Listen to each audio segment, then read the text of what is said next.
Honorable Minister, do you have your linking gadget? Your linking gadget?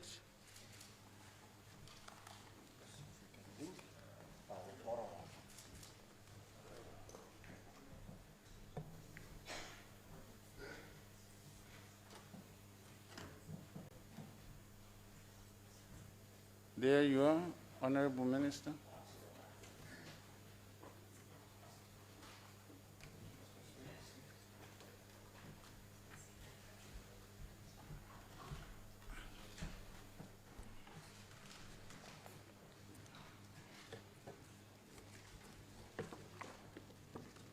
If your mic can point towards you, yes, thank you.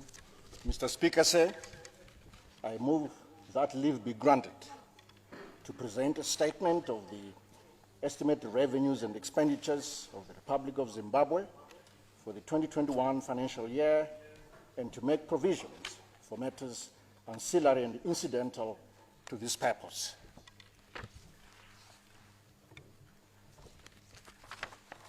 Mr. Speaker, sir, let me start by thanking the President, His Excellency, Dr. E.D. Mnangagwa, the Head of State and Commander-in-Chief of Zimbabwe Defense Forces. I also want to thank the Honorable Vice President, Dr. CGDN Chiwenga, and KCD Mohadi for their continued support and guidance as we implement bold strategies towards achieving Vision 2030. Mr. Speaker, sir, I also wish to appreciate the cooperation and contributions from my colleagues, honorable ministers in cabinet, and in the same vein, allow me to also express my gratitude for support from the August House through inputs related to your oversight functions. In particular, I appreciate the contributions from both the Budget, Finance and Investment, as well as Public Accounts Committees and other portfolio committees of this August House. Inputs from the recent parliamentary budget retreat, together with various other contributions by the citizenry, individuals, civil society, professional and business organizations, have been valuable in shaping the 2021 budget. As is now the tradition, this budget is being supported by the following separate documents which are at your disposal. One, the 2021 National Budget Statement with details on the state of the economy, budget assumptions, budget priorities, and summarized allocations. Two, the 2021 Infrastructure Investment Plan. Three, the 2021 National Budget Highlights, which is a simplified and summarized version of the budget, which is also referred to as the citizens' budget. The estimates of expenditure, the Blue Book, with detailed expenditure allocations, is also included as the fourth document. And then the draft finance bill and the appropriation bills. Mr. Speaker, sir, allow me now to turn to details of the 2021 national budget, which are contextualized through recent global and domestic economic developments, economic outlook, followed by budget proposals. I'll start with some background. Mr. Speaker, sir, in 2018, Zimbabweans made a strong commitment to rebuild the economy with a vision of attaining an empowered and prosperous upper middle income society by year 2030. The agenda for real change was henceforth drawn to guide the process to the vision, with the initial phase outlined in the Transitional Stabilization Program of October 2018 to December 2020. The TSP reform progress was just the first phase of a long journey. As the curtain closes on the TSP, the government launched the second leg of the Reform and Development Agenda, the National Development Strategy 1, or NDS1, running from 2021 to 2025. Implementation of the National Development Strategy starts with the 2021 national budget under the theme Building Resilience and Sustainable Economic Recovery.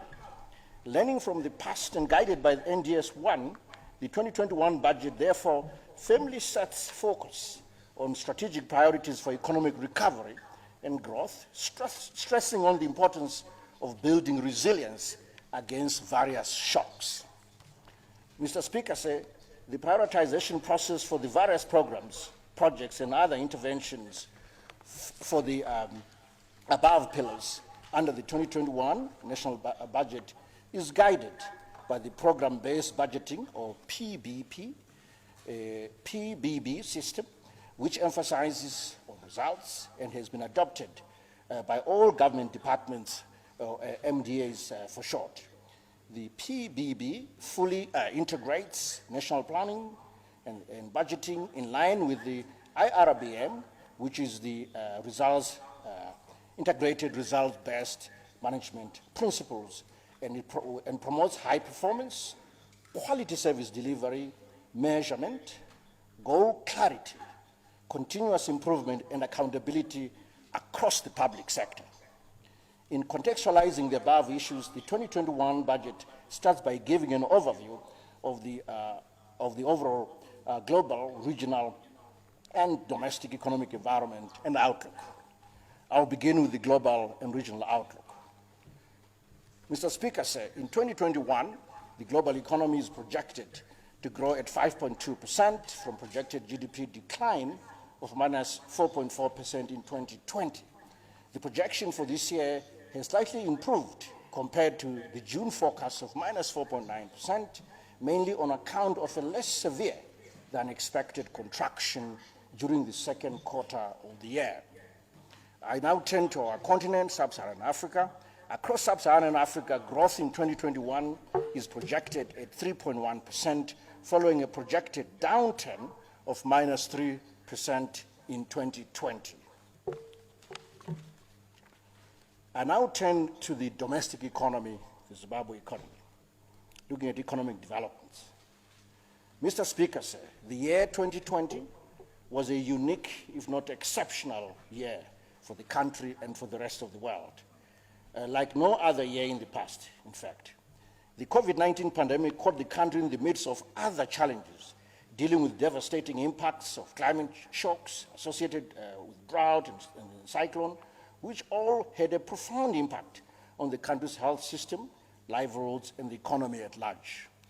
The key objective was therefore to save lives and livelihoods, strengthening resilience of communities, and to give a lifeline to the economy to pull through the waves and get the reforms back on track. To this end, government launched the stimulus package of 18.2 billion Zimbabwe dollars to support the rest of the economy. Let me turn to GDP growth and outlook for 2021. In terms of the domestic economy, a GDP contraction of minus 4.1% is anticipated by year end of 2020, taking into account the latest information indicating improving capacity utilization than earlier anticipated, and this particularly relates to the manufacturing sector. Going forward, government's response is now transitioning to ensure the economy recovers strongly, taking advantage of the milestones from the TSP and targeting additional support measures to cushion vulnerable households. Therefore, economic growth is expected to rebound in 2021 from the consecutive two-year slump to record a growth rate of plus 7.4% in terms of GDP growth. From a supply side point of view, this growth will be driven by strong recovery in agriculture, mining, in electricity, construction, transport, and communication, as well as finance and insurance. I now turn to inflation. Let me quote a very famous economist, in fact, who was a Nobel laureate in economics by the name of Milton Friedman. Open quotes: inflation is taxation without legislation, close quote. Therefore, government will make every effort to reduce this inflation tax.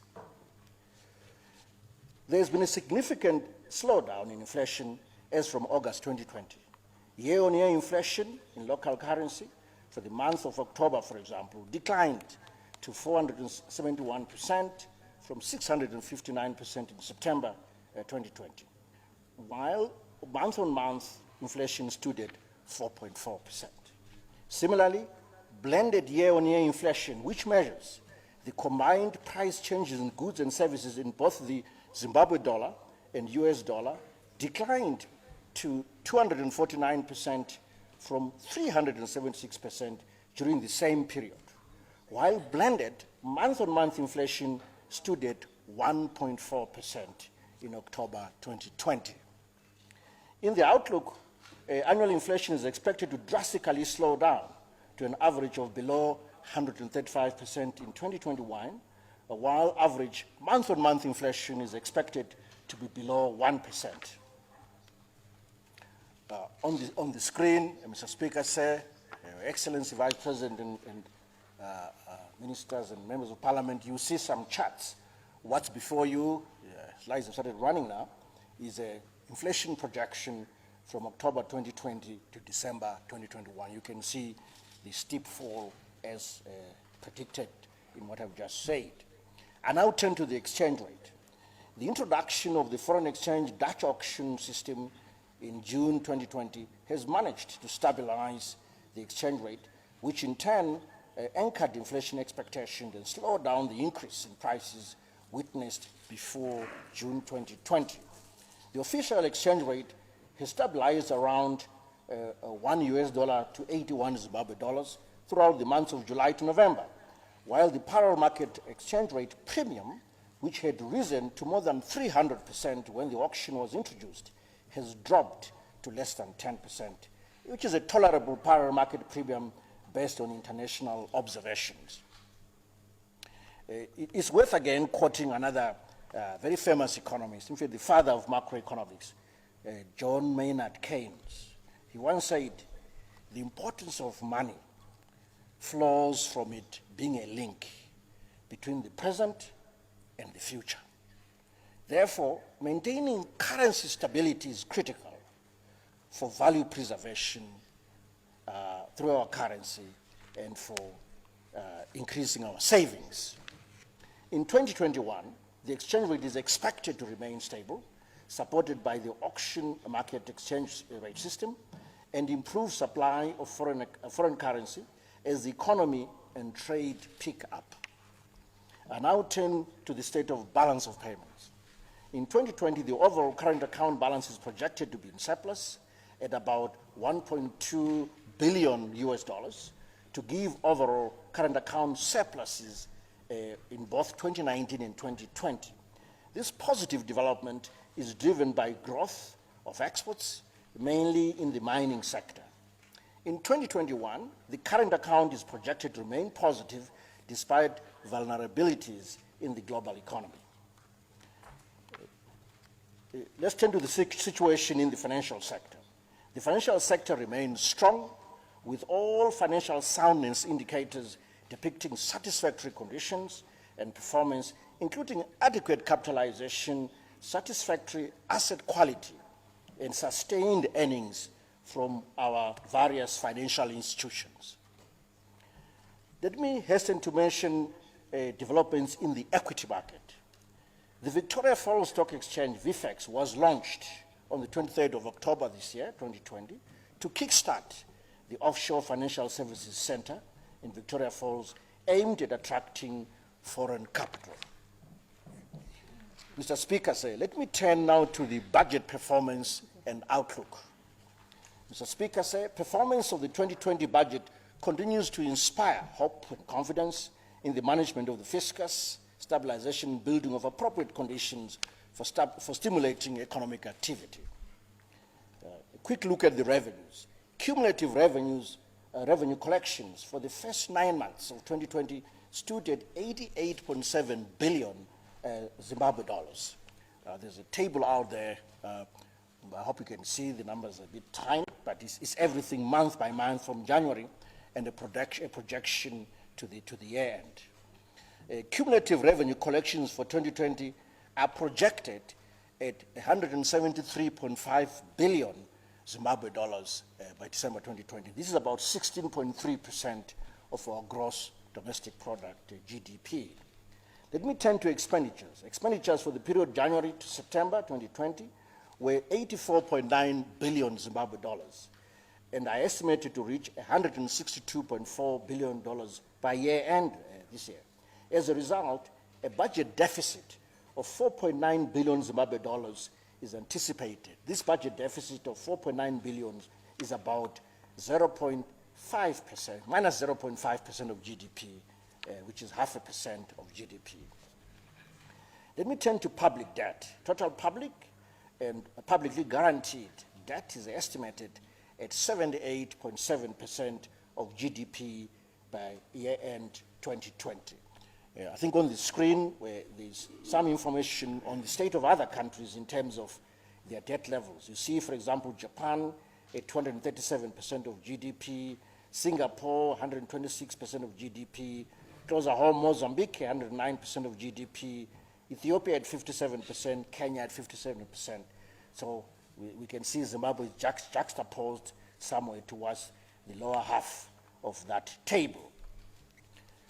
I now turn to the macro fiscal framework for the year 2021 and to 2023 in terms of projections. Mr. Speaker, sir, based on anticipated improvements in economic activity in 2021, Treasury projects to collect revenues amounting to 390.8 billion Zimbabwe dollars, which constitutes about 16.4% of GDP. Again, there's a table there, small numbers, but all the information is in there. There is a macro fiscal framework, as I said, and it is premised on the following assumptions. 1, recovery from COVID-19 pandemic. 2, resumption of global economic activity. 3, the good agricultural season. 4, enhanced revenue collection. 5, sustaining the auction system. 6, tourism and trade resumption. 7, materialization of mining investment targets. 8, firming international mineral prices. 9, recovery in domestic aggregate demand. 10, macroeconomic stability reflected by stable currency and prices. And then domestication of value chains. And finally, further control of wasteful expenditures and value for money on all expenditures. Those are the budget assumptions for the 2021 budget. Looking at the deficit financing, the budget deficit, a budget deficit of $30.8 billion, or minus 1.3% of GDP, is targeted in 2021. The targeted fiscal deficit is also in line with the fiscal consolidation stance, which strictly limits the fiscal targeted deficit to below 2% of GDP throughout the National Development Strategy 1 period. The target is also within the SADC macroeconomic convergence threshold of below 3% of GDP and builds on the achievements made in 2019 and 2020.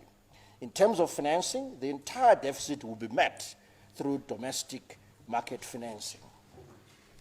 Let me turn to the 2021 budget details. Mr. Speaker, sir, the total bids submitted to Treasury by various line ministries and departments are much higher than the capacity of revenues and borrowings. Therefore, given the macro-fiscal stabilization objectives of the budget and the National Development Strategy 1, adhering to an expenditure ceiling of $421.6 billion becomes an imperative. I also recognize development partner support in this regard. Government efforts are being complemented by development partners, notwithstanding their support being channeled outside the budget. I now turn to allocations. Of the 421.6 billion Zimbabwe dollars budget, capital expenditure constitutes 131.6 billion, or 5.5% of GDP, while recurrent expenditure is expected to consume 290 billion, or 12.1% of GDP. Key allocations under the 2021 budget are goods and services at 59.4 billion, employment costs at 142.6 billion, interest at 1.5 billion, transfers at 86.5 billion, with the balance reserved for capital development programs. The 2021 budget priority areas is what I will present next. In line with the National Development Strategy 1, priorities and various submissions from countrywide consultative engagements, the 2021 budget priorities are in the following areas. 1, the budget focuses on achieving inclusive growth and macro stability. Mr. Speaker said, the emerging macroeconomic stability currently being witnessed creates a conducive environment for the attainment of key inclusive growth objectives, which include increased output and incomes, empowerment, job opportunities, and access to basic public services such as healthcare, education, social protection, water, and housing. Additionally, the devolution policy thrust fundamentally promotes the inclusive growth strategy from a spatial sense. Therefore, the 2021 national budget will prioritize the following policy areas within the macroeconomic stability agenda. Fiscal policy. The 2021 budget targets a fiscal deficit of minus 1.3% of GDP, in line with the National Development Strategy 1's fiscal consolidation objectives, which strictly limit the fiscal targeted deficit to below 2% of GDP. The targeted deficit is also within the SADC macroeconomic convergence threshold of below 3% of GDP, as already mentioned above. To attain the above targets, fiscal policy will continue to prioritize revenue enhancement measures while pursuing expenditure management thrust initiated from 2018 on the launch of the TSP, and these involve the following: strict observance of the budget and Public Finance Management Act rules, borrowing only for budgeted expenditures and through market-based operations, no more recourse to central bank overdraft and other windows, a gradual reduction in the wage bill from the current levels towards a 30% target of total expenditures and below 10% of GDP, a continuous review and rationalization of public service posts, rolling of the public finance management system controls to all departments and local levels, adherence to new Procurement Act rules, minimizing subsidies which should be targeted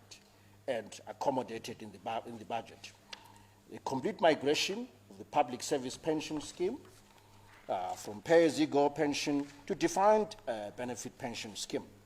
We want to continue strengthening taxation systems with a view of enhancing collection efficiency, sealing leakages, supporting productive sectors, and manage consumption.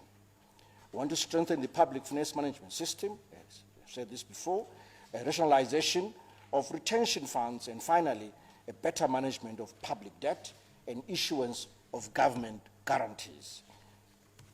I now turn to monetary policy. Mr. Speaker said, complementary to the fiscal policy will be tight monetary policy being pursued through a three-pronged approach to achieving price and exchange rate stability.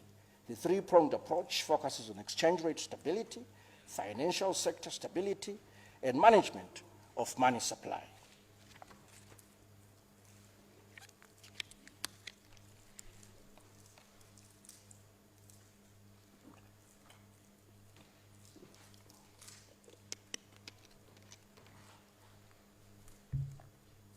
I now turn to the second focus area for the budget, Mr. Speaker said, which is developing and supporting productive value chains. Mr. Speaker said, promotion of industrialization and overall invigoration of domestic production through strengthening value chains which utilize local raw materials is a key tenet of the 2021 budget and NDS 1. The approach is expected to restore and strengthen synergies among sectors, especially the agriculture sector, mining, manufacturing, construction, and service sectors, increasing employment opportunities for inclusive growth in the process. Accordingly, well-coordinated value chains between large businesses and micro, small, and medium enterprises are necessary to achieve sector-wide development and generate broader employment opportunities. I turn to agriculture. Starting with the 2021 national budget, the target is to increase agriculture output to an equivalent in Zimbabwe dollar terms of $8.2 billion by year 2025. This budget seeks to enhance productivity in agriculture during the forthcoming and subsequent agriculture seasons. Focus will be on the following imperatives. 1, access and timely financing arrangements, mitigating against climate change, guaranteeing viability and competitiveness of farming businesses, and finally, protecting the environment for sustainability of the sector. Accordingly, the 2021 national budget allocates a total of 46.3 billion Zimbabwe dollars to the Ministry of Lands, Agriculture, Water, and Rural Resettlement. This is in addition to the 6.1 billion provided under the 18.2 billion stimulus package towards stimulating agricultural production. A few words about the support for the vulnerable households. The incessant droughts have forced government to undertake a paradigm shift in the day-to-day farming approach. Supported by various partners and the private sector, focuses on the promotion of the Fumvuza or Intwasa farming concept among communities as a new farming business model. The concept has several advantages, including climate-proofing agriculture, less erosion, and higher nutrient retention, as well as reduced pest infestations, among others. On mitigating against climate change, in 2021, overall support for irrigation rehabilitation developments amounts to 3.9 billion Zimbabwe dollars. That's what has been allocated in order to climate-proof our agriculture through irrigation. On weather early warning systems, the 2021 national budget sets aside 766 million Zimbabwe dollars to capacitate the meteorological department to enable it to provide timely and accurate weather forecasts. On mechanization, to improve mechanization of the agricultural activities, government targets to invest significant resources in acquiring both new machinery and rehabilitation of the old equipment. I now turn to the price discovery process, specifically about the commodity exchange. The government is resuscitating the Zimbabwe Agricultural Commodities Exchange in partnership with the private sector, which will improve the price discovery process for agricultural commodities. On horticulture, the government has launched the Horticulture Development Strategy to promote this sector. On livestock, through the Livestock Recovery Strategy, the government will continue to assist farmers to restock the national herd through disease control and surveillance, including game fencing and rehabilitation of deep tanks. Therefore, the 2021 national budget allocates resources, adequate resources towards enhancing livestock production and productivity. I now turn to industrialization, focusing on value chains. Value chains are a critical industrial development strategy as they provide inclusive growth as well as economic viability and sustainability for both business and beneficiary groups. Government will therefore strengthen local agro-processing value chains in agriculture and mining through promoting local production and, where possible, incentivizing local private sector participation. In mining, 5 key minerals have been targeted for beneficiation, and these are gold, the platinum group of minerals, the PGMs, diamonds, coal, and chrome. On Zisco steel specifically, the industrialization strategy also seeks to revive Zisco steel, which is key to the economy through its potential benefits in job creation, value chain impact for companies such as the National Railways of Zimbabwe and Wange Colliery and other industries and other companies. Accordingly, 2.3 billion Zimbabwe dollars has been allocated to the Ministry of Industry and Commerce to spearhead the industrialization thrust. I now turn to some empowerment initiatives. Government is committed to improving the disadvantaged and the marginalized members of society. Let me take that again. Government is committed to empowering the disadvantaged and marginalized members of the society. In support of the empowerment drive and a more inclusive society, the government is setting aside resources in Zimbabwe dollar terms, which are equivalent to 37.5 million US dollars for the benefit of women, and $37.5 million for youth entrepreneurs, as well as another $37.5 million for war veterans, which will be accessed through the National Venture Fund.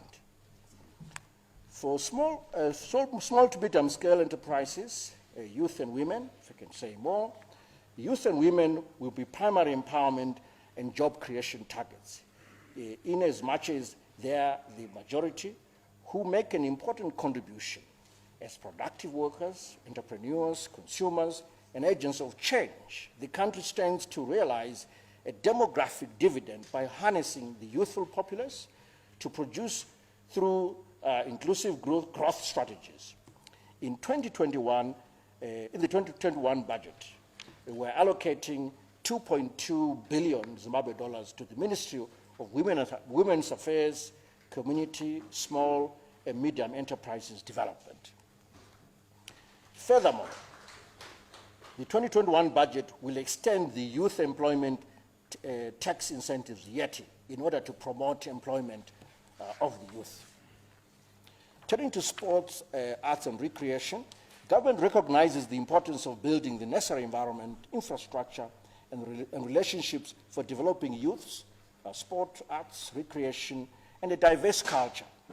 For this purpose, the 2021 budget is allocating 3.4 billion Zimbabwe dollars to the Ministry of Youth, Sport, Recreation, Arts and Culture. I now turn to the third focus area for the budget, Mr. Speaker, sir, which is on optimizing the value of our natural resources, starting with mining. Mr. Speaker, sir, in 2021, the mining industry is projected to rebound by 11%. To achieve this desired growth target, the budget is allocating $1.4 billion towards the operations of the Ministry of Mines and Mining Development for planning, promotion of exploration, data capturing and automation, among other key mining processes. I now turn to tourism. This is gearing for the post-COVID-19 recovery. As the country is gearing for the post-COVID-19 recovery, the tourism industry has been proactive in formulating the tourism recovery and growth strategy to guide the process. The objective is to achieve a $5 billion tourism industry, tourism economy by year 2025, anchored on the country's abundant natural resources, rich cultural heritage, and diverse scenery. As we look into 2021, the budget has been allocated, the budget that has been allocated to the Ministry of Tourism, of Environment, Tourism, and Hospitality Industry is 1.8 billion Zimbabwe dollars. I turn to the fourth focus area for the budget, which is infrastructure, ICT, and the digital economy. Mr. Speaker, sir, focus on addressing the country's infrastructure gap remains central to sustaining growth and delivering adequate public services in the context of an evolving global landscape. Overall support under the 2021 Infrastructure Investment Program amounts to 139.8 billion Zimbabwe dollars. Details of specific projects funded through the 2021 budget are provided in the 2021 Infrastructure Investment Program. Turning to the transport sector, consistent with the NDS-1, the transport sector investments will be prioritized in 2021 with overall support towards the Ministry of Transport and Infrastructure Development amounting to 30.1 billion Zimbabwe dollars. That's the budget for the Ministry of Transport and Infrastructure Development. Of the above amount, 10 billion Zimbabwe dollars will go towards the Harare Bridge project, consistent with the target to complete an additional 200 kilometers in 2021 that should enable overall completion of the project in 2022. During 2021, the Road Fund will also disburse 4.8 billion to relevant road authorities. I now turn to aviation. Through the budget, an amount of 200 million will be channeled towards construction of the tower at the Joshua Mkabu Nkomo International Airport. An additional amount of 550 million has been allocated towards the rehabilitation and upgrading of Kariba, Buffalo Range, and Grand Reef airports, which will support the tourism sector. I now turn to water supply and sanitation. The main thrust under the NDS-1 is to close the gap between water supply and demand, as well as providing sanitation services that meet basic minimum requirements for citizens. Turning to dams, the dam projects, namely Bindura, Causeway, Gwai Shangani, Chivu, Dande, and Tunnel, Tuli Manyange, Semoa, Vungu, and Silverstrom are at various stages of completion with funds from the fiscus, and these will be funded in 2021. An amount of $10.7 billion has been set aside to support ongoing works at all these dams. Completion of the Gwai Shangani Dam now at 40% and is being accorded top priority with the bulk of the allocation of $4.5 billion. This marks the first phase of the National Matabeleland and Zambezi Water Project, meant to provide a long-term solution to the water challenges facing the city of Bulawayo, whilst also creating a green belt that will benefit communities along the pipeline. More on water and sanitation. The water supply and sanitation in most urban centers, small towns, growth points, and rural areas has become a challenge, requiring urgent government intervention in order to contain the situation. In this regard, the 2021 budget has set aside an allocation of 3.9 billion Zimbabwe dollars for such water and sanitation programs. Turning to energy, the NDS has identified the need for increased capacity and supply of energy services. In this regard, through the budget, an amount of $1.6 billion is being allocated to the Ministry of Energy and Power Development to be complemented by loan disbursements and ZESA's own resources. These supplementary resources will cover 900 million local taxes for the Wanke 7 and 8 expansion project, with an additional 32.2 billion to be dispersed through the loan. A further 176 million has been set aside to cover legacy debt commitments due to the Zambezi River Authority, ZRA. Meanwhile, Cabinet has reviewed ZESA tariffs informed by international best practice and viability considerations for ZESA. The improved tariff levels should enable ZESA to invest 8.7 billion of own resources towards repair and maintenance of existing plants. I turn to the ICT and the digital economy. Building the digital economy is critical in modernizing services in both the public and the private sectors. The 2021 budget, therefore, proposes an allocation of $2 billion to the Ministry of Information, Communication Technology, Postal and Courier Services. In the same vein, 1.5 billion Zimbabwe dollars has been allocated to the Ministry of Information, Publicity and Broadcasting Services to facilitate infrastructure investment and other programs, including ZBC. I now turn to devolution.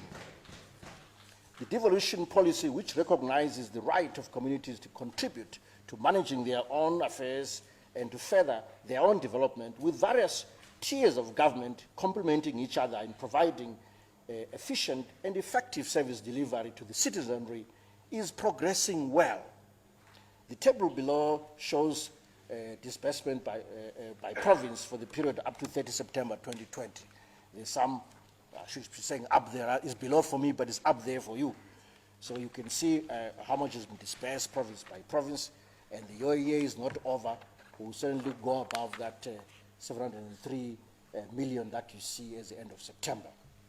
In 2021, an allocation of 19.5 billion Zimbabwe dollars is being proposed for devolution, consistent with the Constitution, to be allocated to provincial councils and local authorities for which details are as per the second schedule of the 2021 Budget Estimates Book, or the Blue Book. Turning to local governance and development, in fact, the Minister of Local Government specifically, regarding local government and development, the budget allocates 10.1 billion to the Ministry of Local Government and Public Works. I now turn to housing.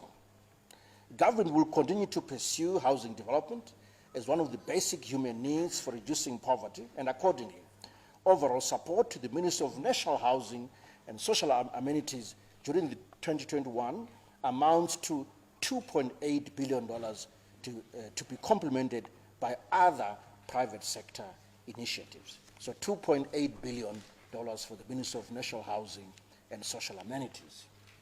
I now turn to the fifth focus area for the budget, Mr. Speaker, which is on human capital development, well-being, and social protection.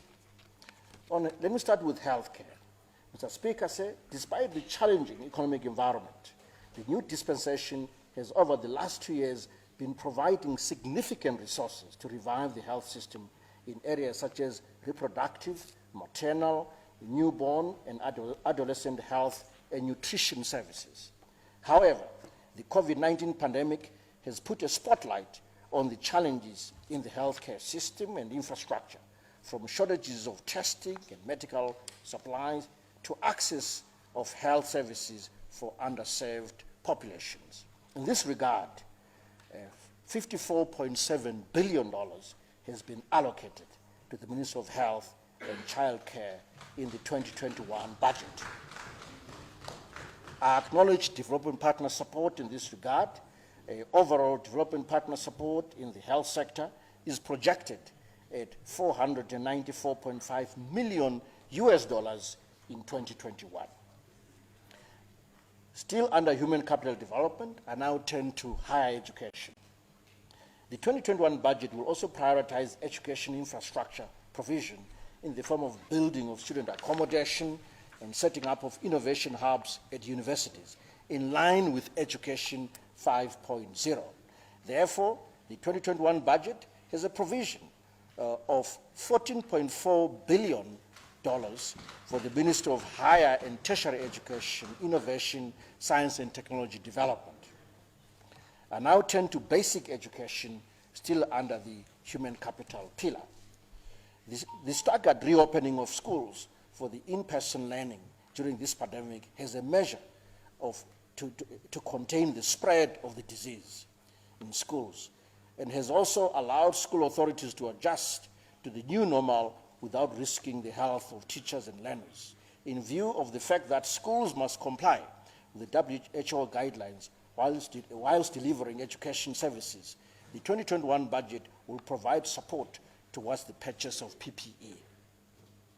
Government acknowledges the plight of the girl child during these difficult times and commends initiatives to reduce their burden. As such, the budget will continue to provide sanitary wear to female learners from vulnerable households. Overall, an allocation of $55.2 billion has been provided for the Ministry of Primary and Secondary Education. I turn to social protection. The challenging environment facing the country has resulted in increases in the number of vulnerable households, whilst the capacity of existing social safety nets has equally deteriorated. This then calls for establishment of strong integrated social safety infrastructure, which is resilient and inclusive.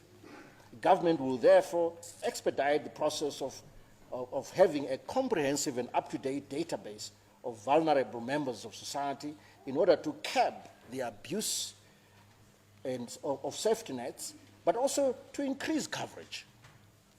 The 2021 budget, therefore, has an allocation of $6.9 billion for the Ministry of Public Service, Labor and Social Services. I now turn to peace and security.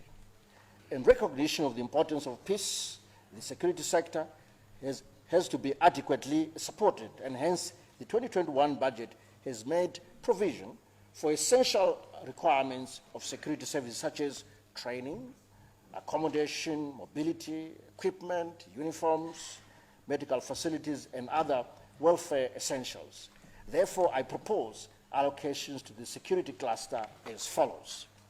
Starting with the Minister of Defense, Security and War Veterans, a budget allocation of $23.8 billion. And to the Minister of Home Affairs and Cultural Heritage, a budget allocation of $23.6 billion.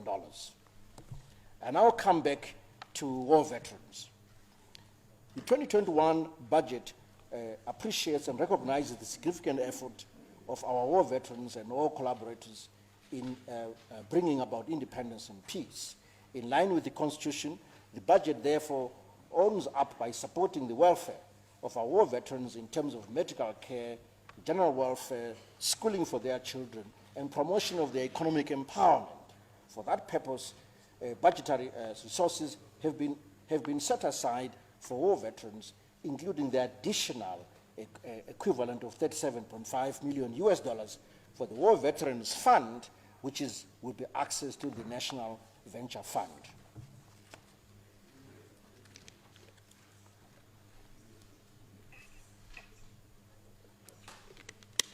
Mr. Speaker, sir, I now turn to the sixth focus area for the budget, which is effective institutions building and governance.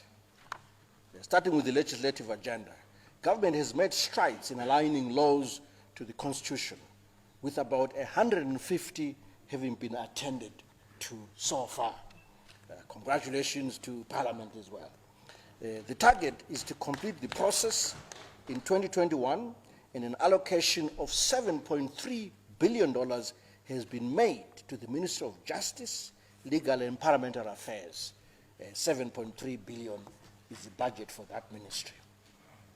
Let me turn to the oversight function. Parliament, or the Audit Office and commissions are some of the key institutions with oversight roles on utilization of public resources, among other functions. Therefore, the 2021 national budget makes appropriate allocations to these institutions to ensure their smooth operations. Parliament, on its part, has been allocated 7.2 billion Zimbabwe dollars. A few comments on the social contract, monitoring and implementation reporting, and the census. On the social contract, Mr. Speaker, in 2021, government will fully operationalize and strengthen the tripartite negotiating forum and put a secretariat in place. On implementation, monitoring, and reporting, going forward, the government will operationalize monitoring and evaluation policy through the results-based monitoring and evaluation framework, which is one of the 5 pillars of the integrated results-based management. On the census in 2021, government will be holding a national census in 2021.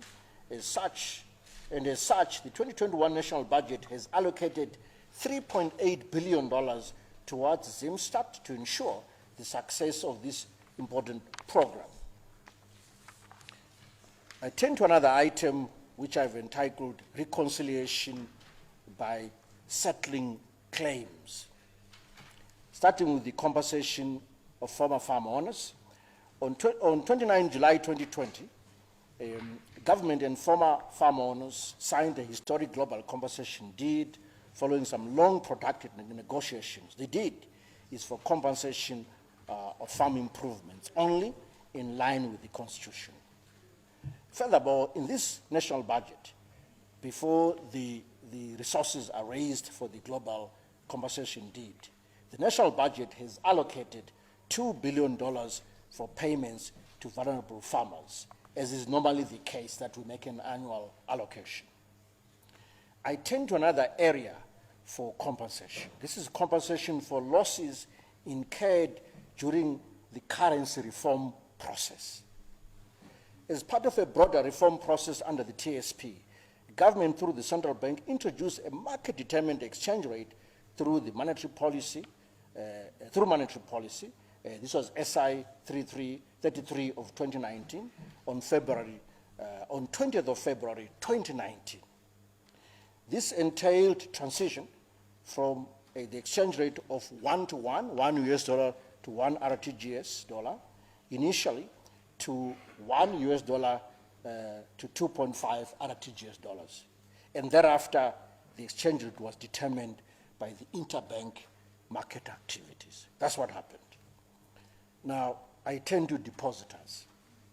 This transition resulted in currency losses to small and vulnerable households with deposits less than 1,000 US dollars in the banks. The movement in the exchange rate from the 1-to-1 arrangement to 1 to 2.5 resulted in a loss for such depositors. Therefore, government has made a decision to compensate the small and vulnerable depositors who had 1,000 US dollars and below for the exchange rate loss from when the exchange rate moved from the 1-to-1 to 1.25. And we've set aside so far resources equivalent to 75 million US dollars. The resources will be administered by the Deposit Protection Corporation, DPC. I turn to pensioners.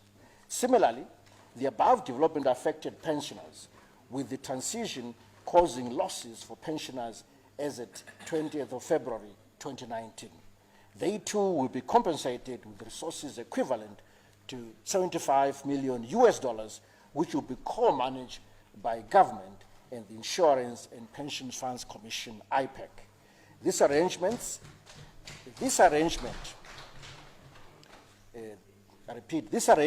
excludes recommended compensation under the Smith Commission report. I now turn to another pillar, which is engagement and re-engagement, Mr. Speaker said. Mr. Speaker said, the government remains committed to building political and economic relations through engagement and re-engagement with international communities. The process is registering success in strengthening relations, rebuilding broken ties, and establishing new relationships with the rest of the world, notwithstanding restricted access to international financial markets. From the economic point of view, the thrust is on promoting the country as a reliable trading partner and a safe investment and tourist destination. Consequently, the 2021 budget is allocating $8.6 billion in furtherance of various programs and operations of the Ministry of Foreign Affairs and International Trade. On external arrears clearance, Mr. Speaker said, going forward in 2021, the arrears clearance strategy will be accelerated with a view of clearing the African Development Bank, World Bank, and European Investment Bank, or EIB, arrears. A summary of the vote allocations is provided in the table after that chart, which is showing all the various pillars. And again, it's all small numbers, but I guess the take-home figure is perhaps the overall figure of 421.6 billion US Zimbabwe dollars in terms of the overall figure, and with the ministries allocated their budgets as read. The independent commissions will receive allocations to ensure they undertake their constitutional mandates. Similarly, the National Council of Chiefs has a provision of $317 million to ensure effective operations and other requirements, including transport. Mr. Speaker, I now turn to some revenue measures. Mr. Speaker, the revenue measures that I'm proposing are complementary to the thrust of the National Development Strategy, which seeks to promote value addition, improve domestic revenue mobilization, and to strengthen tax administration. The first item pertains to support to industry and various incentives. I start with the fertilizer industry. In order to complement the priorities of the National Development Strategy, which includes recapitalization of fertilizer manufacturing companies and investing in new technology, I propose to introduce the fertilizer manufacturer's rebate, whereby raw materials used in the production process will be imported tax and duty-free by approved manufacturers. I further propose to extend duty concessions for the following industries: the dairy industry, extend duty suspension on milk powder for the year 2021, and the suspension of duty on ring-fenced quantities of raw cheese for a further period of 12 months beginning 1 January 2021. On the leather industry, I include additional raw materials under the shoe manufacturer's rebate in line with investments in modern technology for the production of new product lines. For the tourism sector, I propose we extend the suspension of duty on motor vehicles imported by safari operators and buses for tour operators by a further 12 months with effect from 1 January 2021. For the transport industry, we extend the suspension of duty on cross-border luxury coaches on the outstanding quota of 20 luxury buses for a period of 20 months. I now turn to the motor industry on the procurement of public service buses. Mr. Speaker, sir, in line with the NDS 1, government will prioritize procurement of locally manufactured buses. Hence, I propose to terminate the suspension of duty on public service buses with effect from 31 December 2021. I now turn to revenue-enhancing measures, starting with excise duty, tobacco and alcoholic beverages. Mr. Speaker, sir, the values of specific excise duty rates per unit of excisable products have been eroded by inflation, hence are negligible compared to the selling price. I therefore propose an upward review of the specific excise taxes.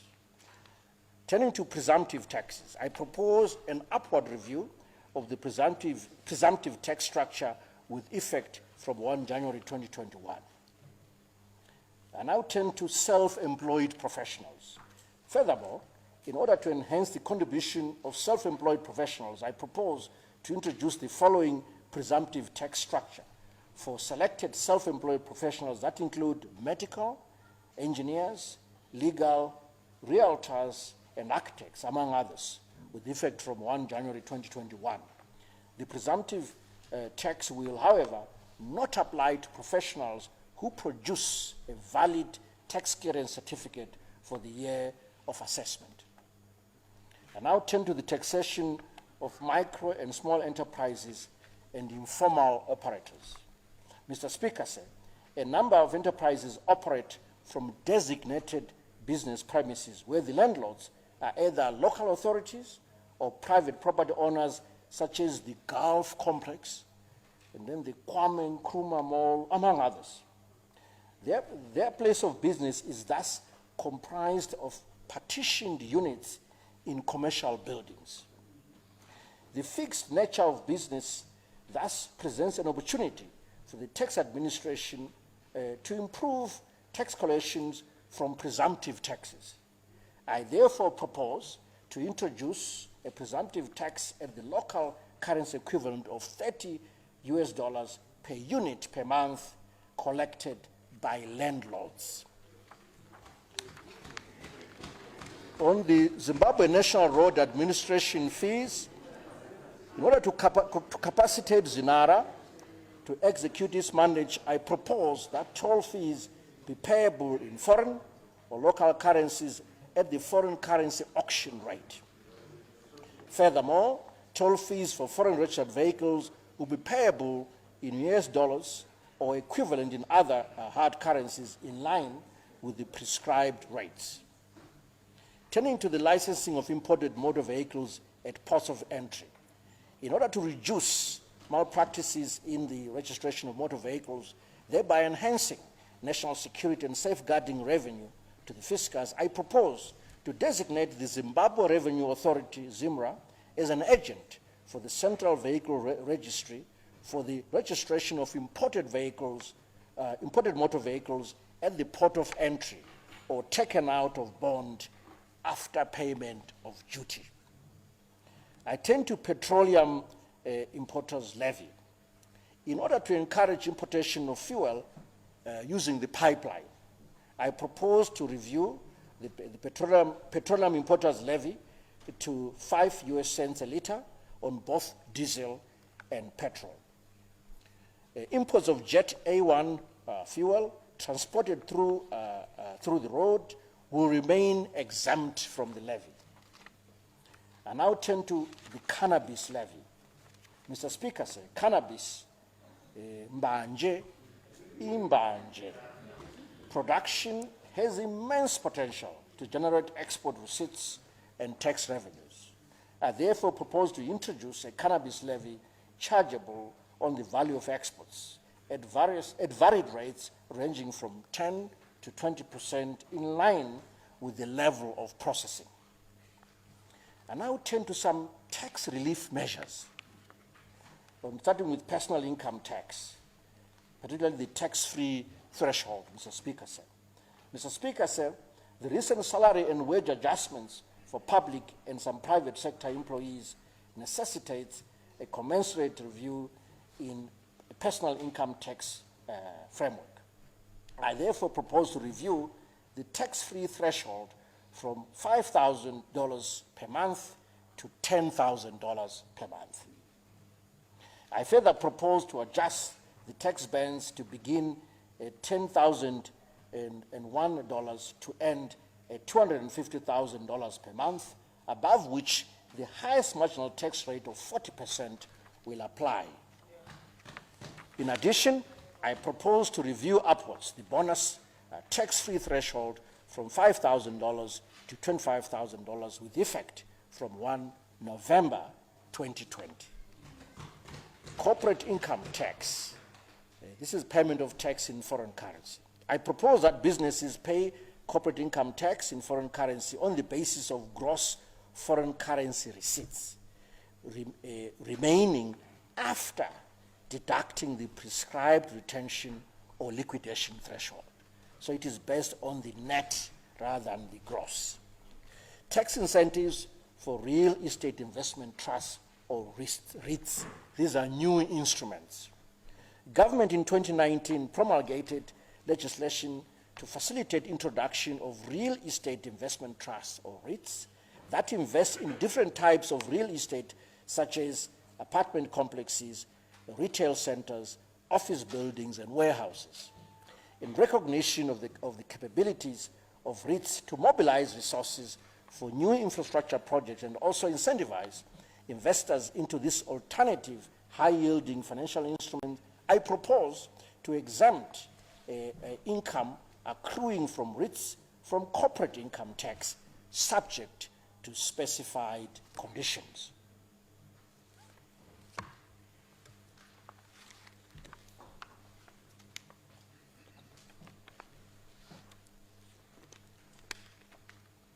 Mr. Speaker, I now turn to the youth employment tax credit. As part of a measure to support job creation, government availed the youth employment tax credit through the 2020 national budget. I propose to review the tax credit for each employee hired from $500 to $1,500 per month. The limit on the maximum credit from $60,000 to $180,000 in a year of assessment. I now turn to tax administration, VAT recording of electronic transactions. Market intelligence surveys show that some VAT registered operators are not adhering to statutory requirements. Thus, sales in foreign currency are not accurately accounted for, thereby undermining fiscal revenues. This is also exacerbated by slow implementation of the fiscalization program. In order to safeguard fiscal revenues, I propose the following measures, Mr. Speaker, sir. VAT registered operators' systems should be interfaced with the ZIMRA server with effect from 1 December 2020, failure of which no operator will be issued with a tax clearance certificate. In addition, non-compliant operators will be excluded from participating in the weekly foreign currency auctions. And finally, in addition, ZIMRA will, with immediate effect, roll out awareness campaigns aimed at educating the transacting public to demand receipts showing the correct currency of trade in order to reduce fraudulent activities by operators. I now turn to transit traffic.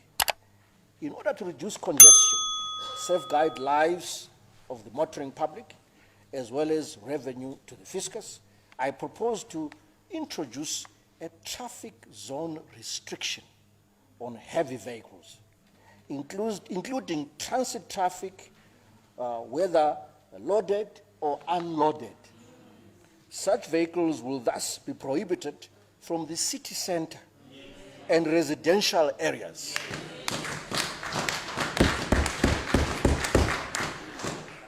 This measure will be implemented in collaboration with the city councils. I now turn to the legislative amendments, alignment of excise duty on fuel. In order to eradicate the potential misclassification of fuel, I propose to align the excise duty rates for diesel and petrol to 30 cents per liter, US cents per liter. Furthermore, I propose to review taxes and levies on diesel to align with the rates applicable on petrol. These taxes and levies include carbon tax, narrow road levy, NOx debt redemption, and strategic reserve levies. Payment of excise duty in foreign currency. Current statistics show that 70% of fuel is sourced under the direct fuel or DFI importation facility, while the remaining 30% is funded through the auction system.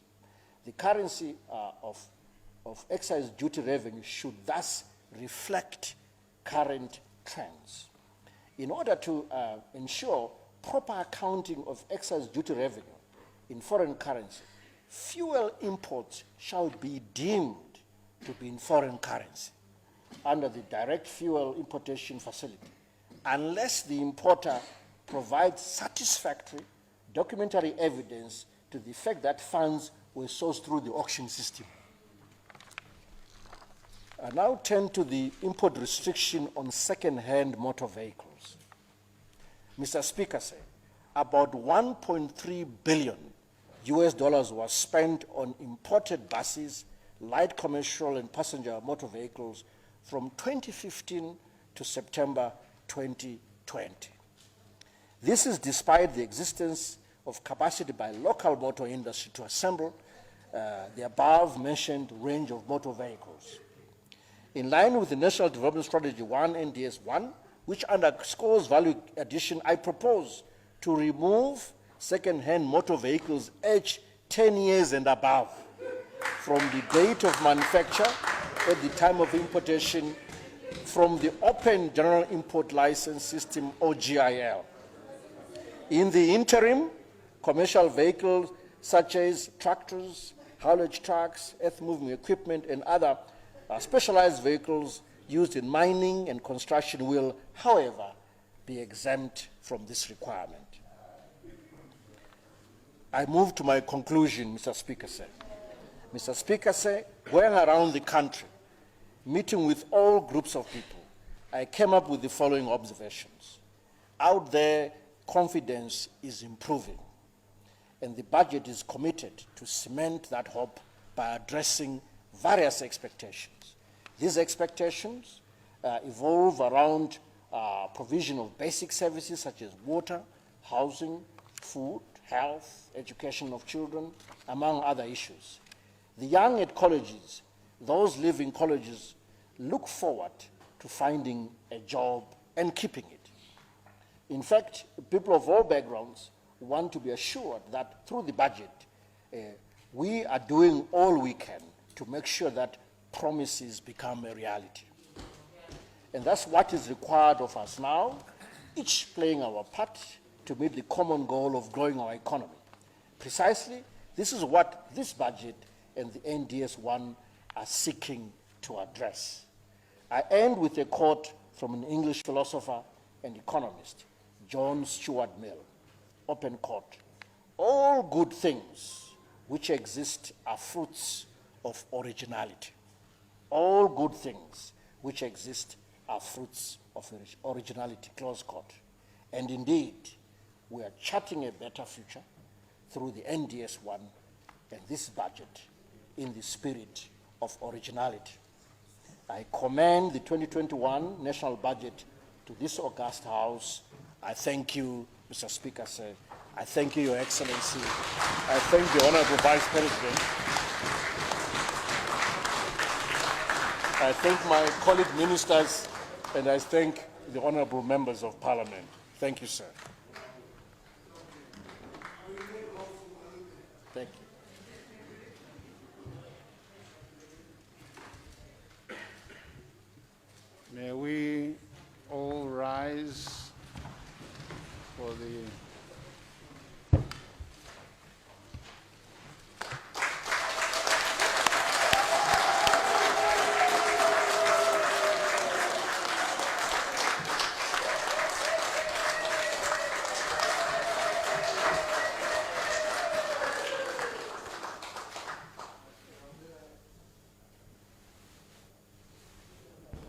Please be seated.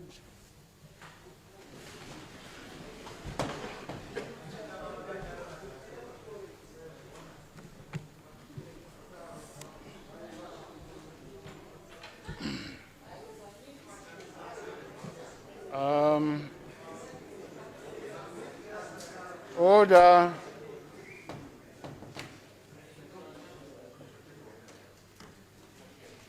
Honorable members, the question before the House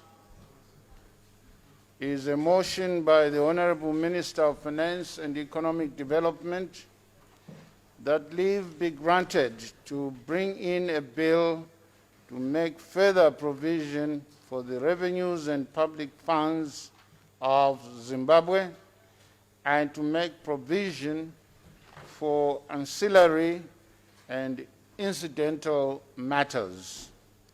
Is there any debate?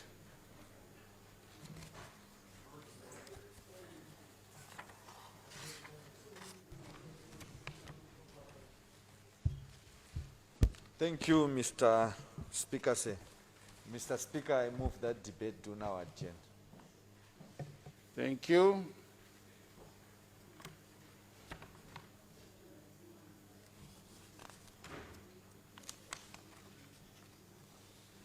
It has been moved that the debate be now adjourned. Is there any debate? I put the question that the debate be now adjourned.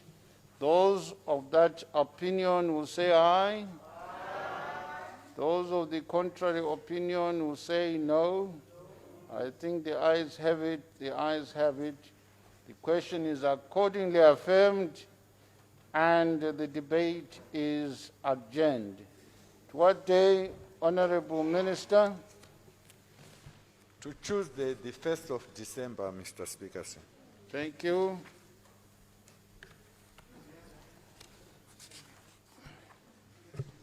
Mr. Speaker, I move that the House do now adjourn.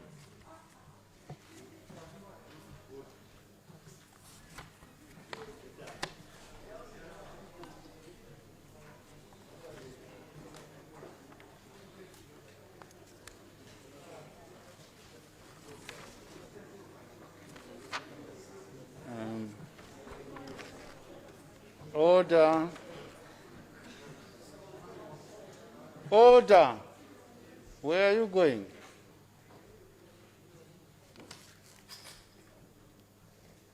It has been moved that the House do now adjourn.